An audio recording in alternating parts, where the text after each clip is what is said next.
In today's episode, we take a look at the history of the mouse and Port Canaveral. Was Port Canaveral behind starting Disney Cruise Line?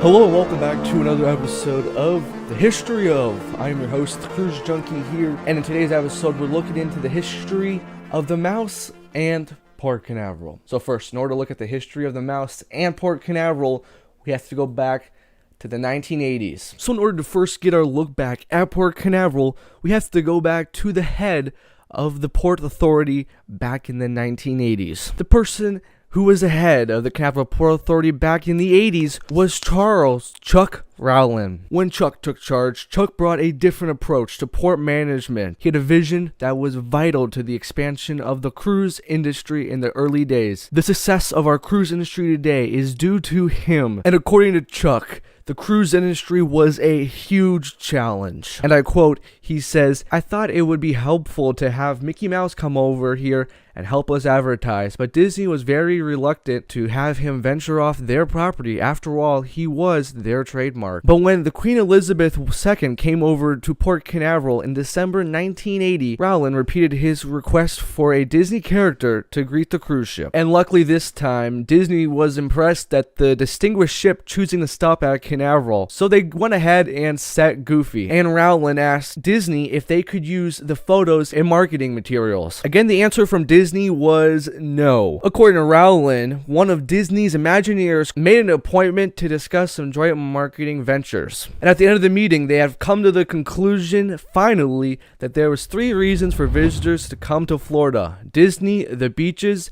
and cruises, since Port Canaveral was the closest port to Walt Disney World, also near on a major airport, and it would make sense to develop the cruise trade there. And remember earlier in the story I was telling you that Rowland was not allowed to use the photos of Goofy and Queen Elizabeth? Well, at the end of the meeting, he walked away with not only the authority to use the Goofy photos, but he also wanted to work with Disney to produce a multimedia presentation to take to other cruise lines wishing to call in Canaveral. So then Port Canaveral decided to turn 2,000 feet of North Warehouse into a cruise terminal for about $80,000. And according to Rowland, he had a hard time convincing the board to take a plunge. And the final vote at the end of the day was 3-2. Cruise Terminal 1 was completed in February of 1982. And later that same month, Scandinavian Sea became the first cruise ship to be home ported at Port Canaveral. And later the CEO of Scandinavian Cruise Line left the company and founded his own cruise line, Premier Cruise Line, proposing to bring 2 new cruise ships to home port at Canaveral. This time, Rowland had no trouble convincing the board to appropriate funds to build Cruise Terminal 2 and 3. The vote was unanimous. And as you can see here, the rest is pretty much history.